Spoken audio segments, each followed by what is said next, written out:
देखो चैप्टर का नाम है बायोडाइवर्सिटी एंड इट्स कंजर्वेशन। ठीक है, देखो सबसे पहले हम देखते हैं कि बायोडाइवर्सिटी का मतलब क्या होता है। देखो बायो मतलब लिविंग ऑर्गेनिज्म और डाइवर्सिटी मतलब सिंपल सी बात है, लिविंग ऑर्गेनिजम्स की डाइवर्सिटी को क्या बोल देंगे, बायोडाइवर्सिटी। ठीक है, पूरा एनसीईआरटी के अकॉर्डिंग चलेंगे, सब कुछ एनसीईआरटी का हम करने वाले हैं। तो देखो बायोडाइवर्सिटी को शो करते हुए एनसीईआरटी में सबसे पहले ये दिए हुए है ना कि किसकी कितनी स्पीशी है ना, ऑर्किड्स की कितनी है 20,000 स्पीशी, एंट्स की कितनी 20,000 स्पीशी, फिश की कितनी है 28,000 स्पीशी और बीटल्स की कितनी है 3 लाख स्पीशी। ठीक है, अब इसके आगे हम चले तो हमें क्या मिला, बायोडाइवर्सिटी टर्म मिली है ना। तो सबसे पहली बात यहां याद जो आपको रखनी है वो है कि बायोडाइवर्सिटी जो वर्ड है ना, जो शब्द है, जो टर्म है, वो किसने दी, एडवर्ड विल्सन ने दी। एनसीईआरटी में ये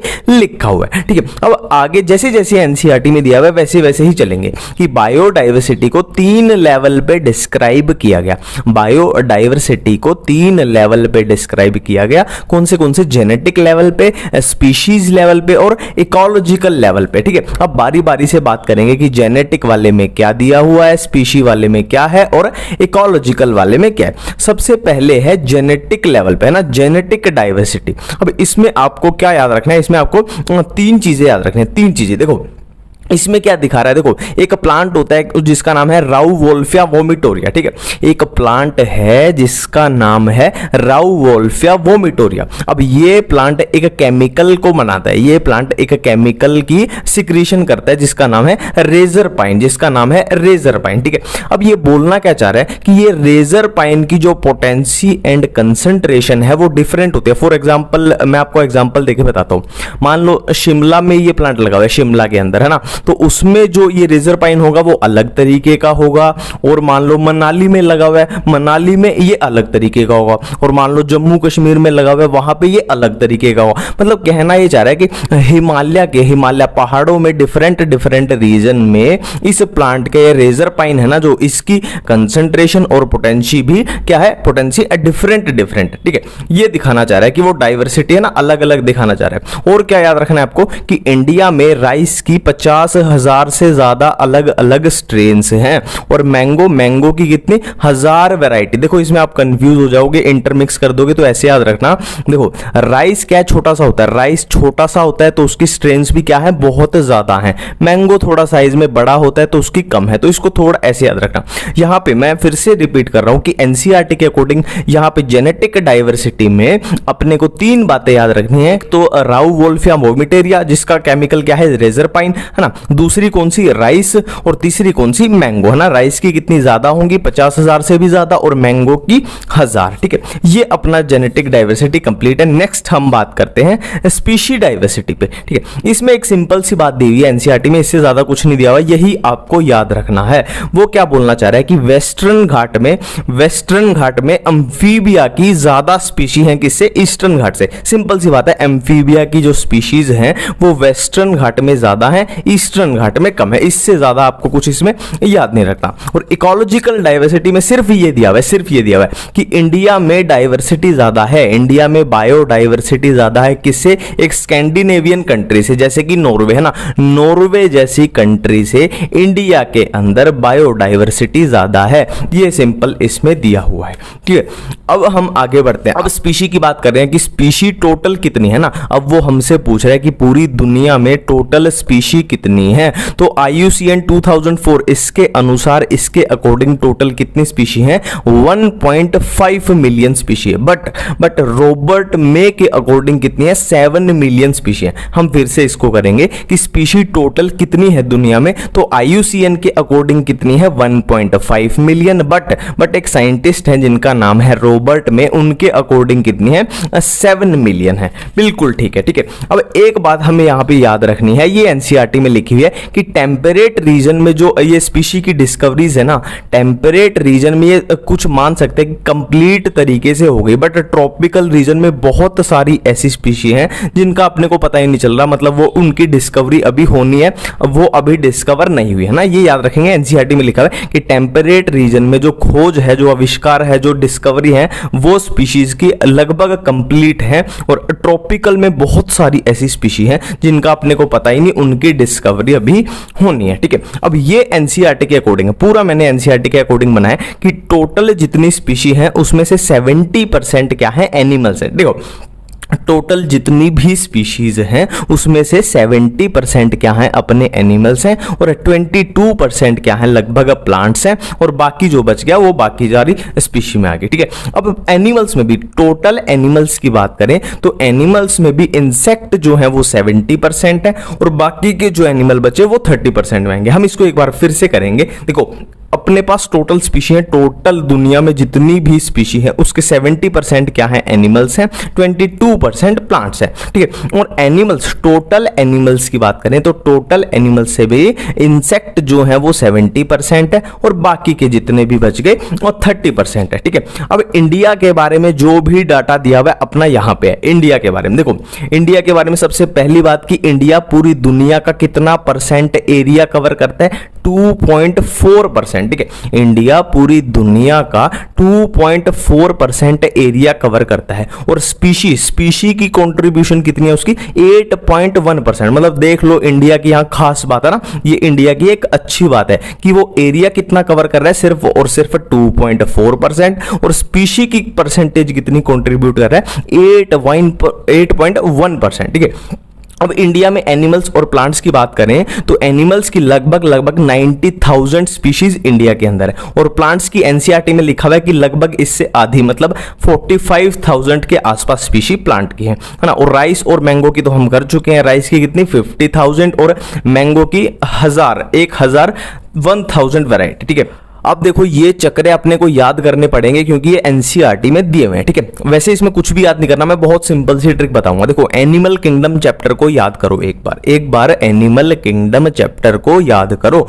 वहां पे वर्टिब्रेट्स में जब हम पढ़ते हैं तो कैसे पढ़ते हैं, सबसे पहले हम फिश के बारे में पढ़ते हैं, फिर हम एम्फीबिया के बारे में पढ़ते हैं, फिर हम रेप्टाइल, फिर बर्ड्स, फिर मैमल्स। एनसीईआरटी वाला फ्लो ही चिपका दो, fish, amphibia, reptile, birds, mammal, vertebrates वाला अपना कंप्लीट है। नेक्स्ट हम बात करते हैं इनवर्टिब्रेट्स के बारे में। देखो इसकी सिंपल सी ट्रिक है, इसकी बहुत सिंपल सी ट्रिक है। देखो एक बात तो बिल्कुल क्लियर है, हमने बात की थी कि टोटल एनिमल्स का 70% क्या होते हैं, इंसेक्ट होते हैं। तो इनवर्टिब्रेट्स में सबसे बड़ा किसका आ गया एरिया, इंसेक्ट का आ गया। अब देखो यहां मजे की बात देखो जो क्रस्टेशियन होते हैं, क्रस्टेशियन वो क्या होते हैं, अर्थ्रोपोड्स होते हैं, और इंसेक्ट भी किसके अंदर आते हैं, अर्थ्रोपोड्स के अंदर। क्रस्टेशियंस भी क्या होते हैं, अर्थ्रोपोड होते हैं, और इंसेक्ट भी किसके अंडर आएंगे, अर्थ्रोपोड के अंदर। ठीक है, तो सिंपली करना क्या है, सिंपल सी ट्रिक ये है कि मोलस्का को दो अर्थ्रोपोड के बीच फिट कर दो। मोलस्का को, है ना, सिंपल है, नहीं मोलस्का को दो अर्थ्रोपोड्स के बीच फिट कर दो, और यहां पे आ जाएंगे बाकी के जो भी एनिमल बचे,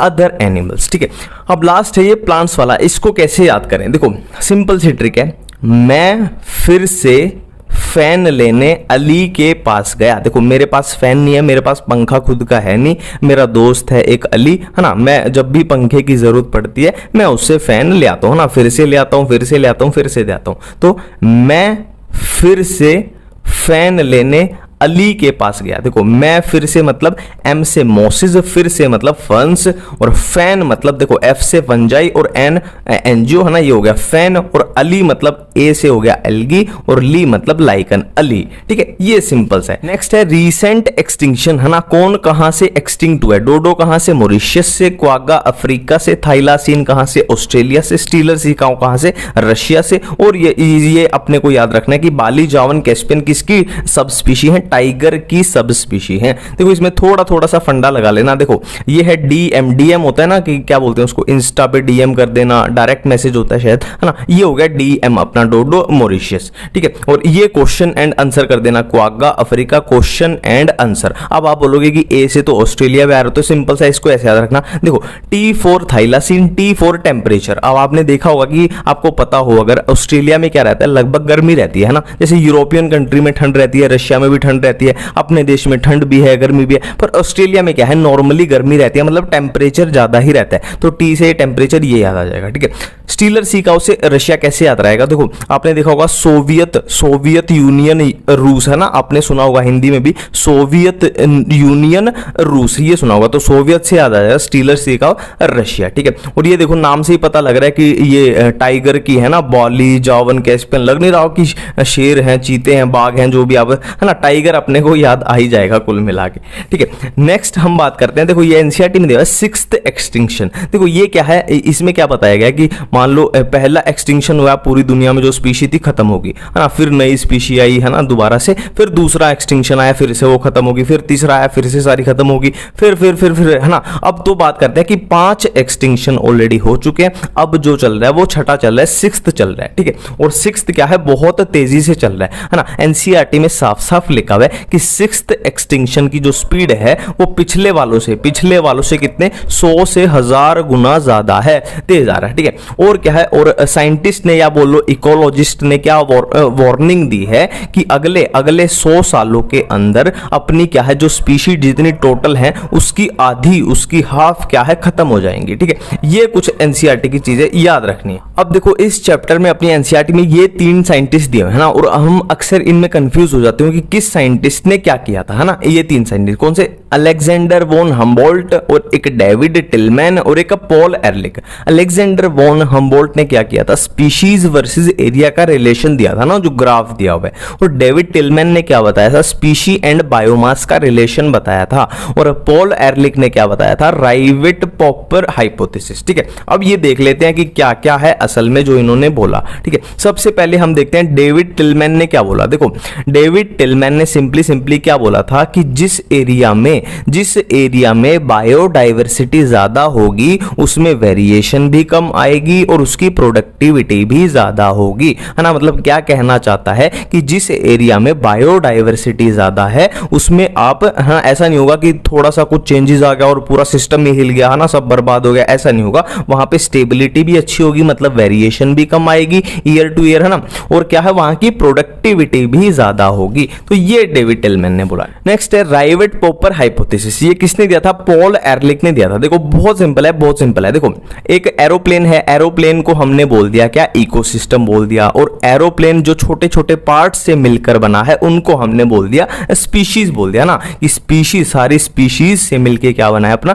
इकोसिस्टम बना है। तो वो क्या बोलना चाह रहा है कि सारी स्पीशी ही इंपॉर्टेंट है, क्योंकि हर एक का देखो एरोप्लेन में हर एक पार्ट जो छोटे छोटे पार्ट से मिलकर एरोप्लेन बना है, हर एक पार्ट की अपनी इंपॉर्टेंस है। हम किसी भी पार्ट को उसमें से गायब कर देंगे तो कुछ गड़बड़ी आ जाएगी। तो ऐसे ही स्पीशीज के बारे में बोलना चाह रहे हैं कि हर एक स्पीशी अपने इकोसिस्टम में इंपॉर्टेंट है। आप ऐसा नहीं कर सकते कि 10 स्पीशी को गायब कर दो, एक्सटिंक्ट कर दो, है ना, तो तुमको कुछ गड़बड़ी तो आएगी, ठीक है। और एक चीज यहां क्या याद रखनी है कि राइवेट्स ऑन द विंग्स, मतलब पंखों के ऊपर नट बोल्ट जो लगे हुए हैं, कुछ भी बोल लो, है ना, कि पंख अपने लिए ज्यादा जरूरी है एरोप्लेन में, तो उनको क्या बोला उन्होंने, की स्पीशी बोला है ना, कि टोटल स्पीशी जितनी है उनमें से कुछ ऐसी स्पीशी होती हैं जो की स्पीशी होती हैं जिनका रोल इकोसिस्टम में ज्यादा होता है, ठीक है। नेक्स्ट ये ग्राफ है, ये ग्राफ किसने दिया, अलेक्जेंडर वॉन हम्बोल्ट है ना, स्पीशीज वर्सेस एरिया का। अब इसमें दिखाया क्या है, देखो ये अपनी स्पीशी रिचनेस है और ये है एरिया, ठीक है।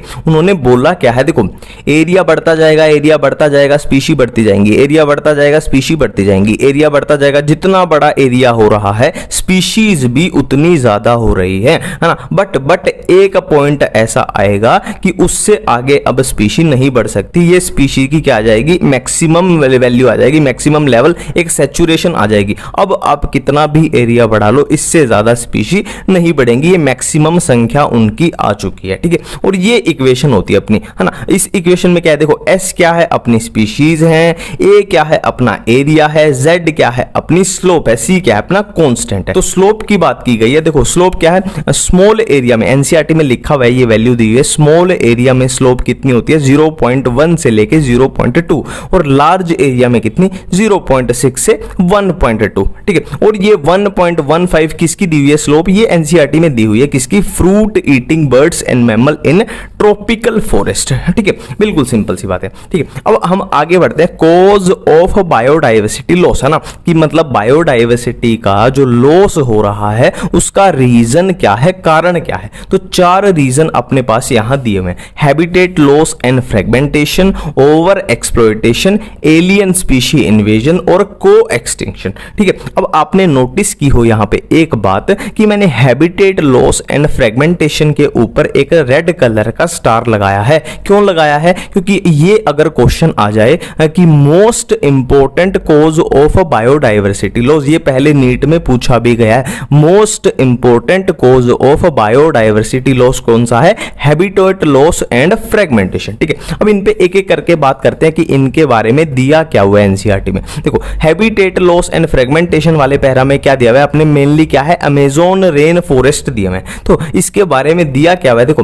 पहले की पास्ट की बात कर रहे हैं कि पहले अमेज़न रेन फॉरेस्ट पूरी अर्थ का कितना पार्ट कवर करते थे, कितना एरिया, 14% कवर करते थे, बट अब सिर्फ कितना करते हैं, 6% ही कवर करते हैं ना, कम हो गए, सिंपल सी बात है।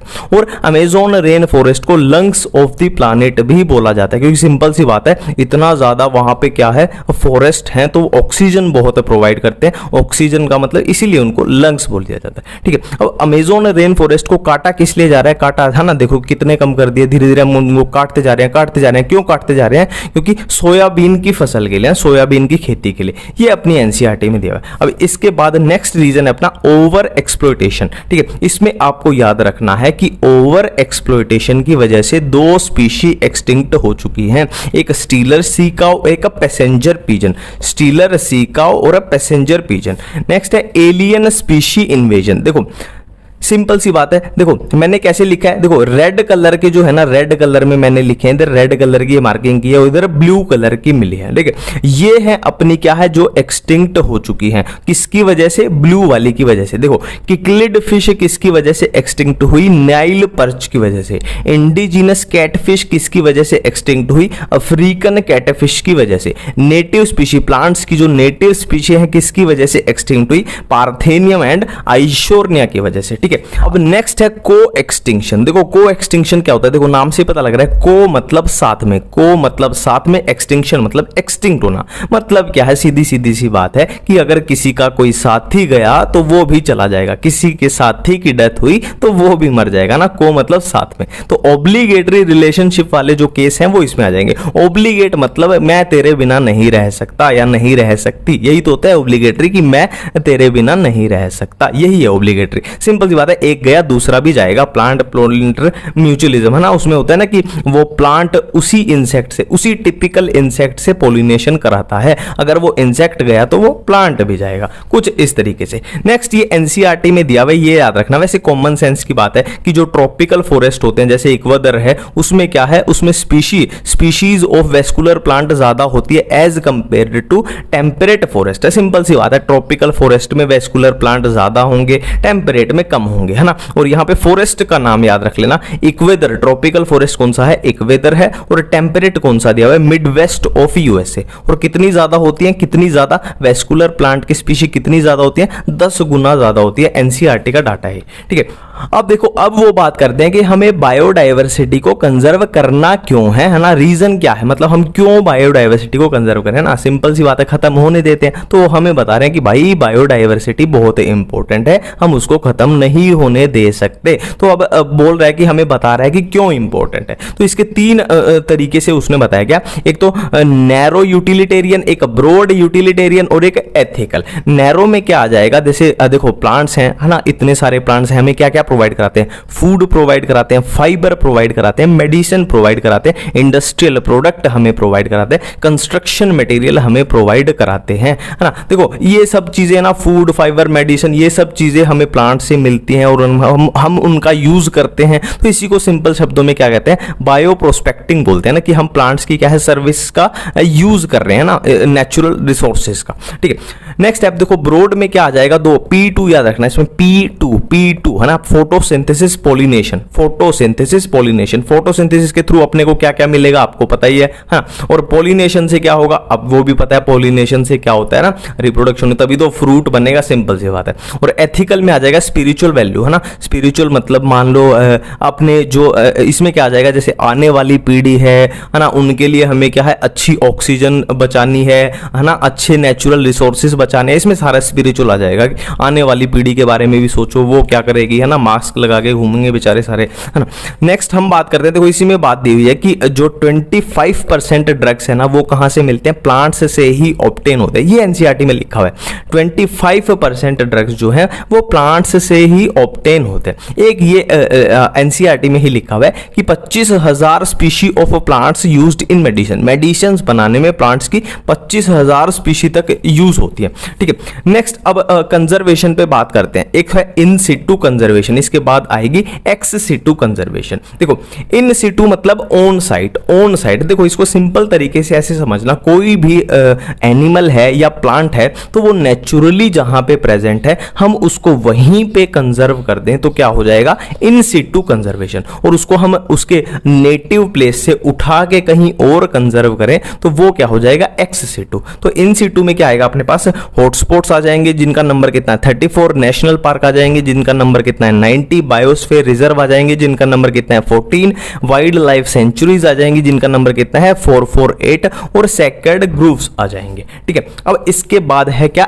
Ex situ conservation, of site, है ना, जैसे जूलॉजिकल पार्क आपने देखा होगा, जू देखा होगा, चिड़ियाघर आपने देखा है, अब वहां पे चिड़ियाघर में शेर होता है। अब नेचुरली देखो, जैसे मान लो दिल्ली के अंदर है चिड़ियाघर, अब शेर नेचुरली दिल्ली में तो नहीं पाया जाता ना, वो कहीं से उठा के लाया गया है, मतलब ऑफ साइट, है ना, और वहीं पे उसको कंजर्व कर देते उसके नेचुरल एरिया में, तो वो हो जाता है इन सिटू यानी ऑन साइट। तो ये है of site, zoological park, botanical garden, wild life safari, seed banks हो गए, इसमें सीड बैंक्स हो गए, ठीक है। नेक्स्ट क्या है, देखो एक होता है अर्थ समिट, एक होता है अर्थ समिट, एक होता है वर्ल्ड समिट, है ना। देखो अर्थ समिट कहां पे हुआ था, रियो डी जेनेरियो, कब हुआ था 1992, और वर्ल्ड समिट कहां पे होता है, जोहान्सबर्ग में होता है। जोहान्सबर्ग कहां पे, साउथ अफ्रीका में, सबको पता होना चाहिए। और ये कब हुआ था 2002, है ना, इसके ठीक 10 साल बाद वर्ल्ड समिट हुआ था, ठीक है। दोनों का मकसद एक ही था, कंजर्वेशन ऑफ बायोडाइवर्सिटी। अब ये एनसीईआरटी में दिखा हुआ है, इसको याद रख लेना, इसमें कंफ्यूजन हो सकती है। देखो अर्थ समिट में एनसीईआरटी में लिखा हुआ है कि इसमें ऑल नेशन मतलब सारे देशों ने, सभी देशों ने इसमें पार्टिसिपेट किया। और वर्ल्ड समिट में लिखा हुआ है इसमें कितने 190 देश 190 कंट्रीज ने इसमें पार्टिसिपेट किया। और इसमें वर्ल्ड समिट में क्या बोला गया कि 2010 तक, देखो 2002 में हुआ था तो इसमें क्या बोला गया 2010 तक ये परिस्थितियां सुधारो, सुधारो मतलब बायोडाइवर्सिटी को सुधारो, अच्छा करो, इसको कंजर्व करो, ठीक है।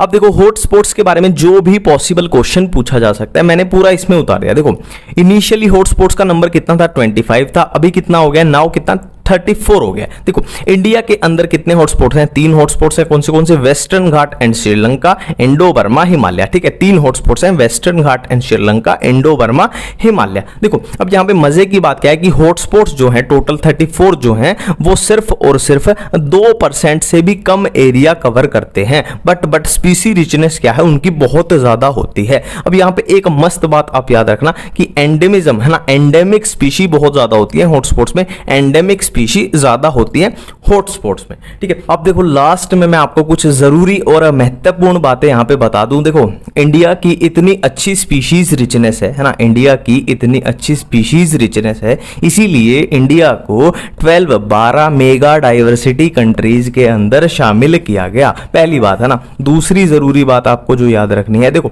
हॉटस्पॉट अपने को पता है कितने इंपॉर्टेंट है। देखो हॉटस्पॉट के बारे में लिखा हुआ है कि अगर हम हॉटस्पॉट को मिटने से बचा लेते हैं, मतलब अगर हम हॉटस्पॉट्स को क्या है कंजर्व कर लेते हैं, तो हॉटस्पॉट में इतनी ज्यादा पावर है कि जो ऑनगोइंग मास एक्सटिंक्शन मतलब जो स्पीशीज खत्म होती जा रही है, हॉटस्पॉट उनको 30% तक रिड्यूस कर सकते हैं, ठीक है। तीसरी बात, लास्ट बात इस चैप्टर की क्या है, देखो हमने सेक्रेड ग्रुप्स किए थे ना, सेक्रेड ग्रुप्स कहां पे, कंजर्वेशन में। अब सेक्रेड ग्रुप्स कहां पे है, ये एनसीईआरटी में लिखा हुआ है। Khasi and Jaintia Hills of Meghalaya, Aravalli Hills of Rajasthan, Western Ghat of Karnataka and Maharashtra, और कहां पे Surguja, Chanda and Bastar area of Madhya Pradesh. Chapter अपना यहां पे खत्म। पूरी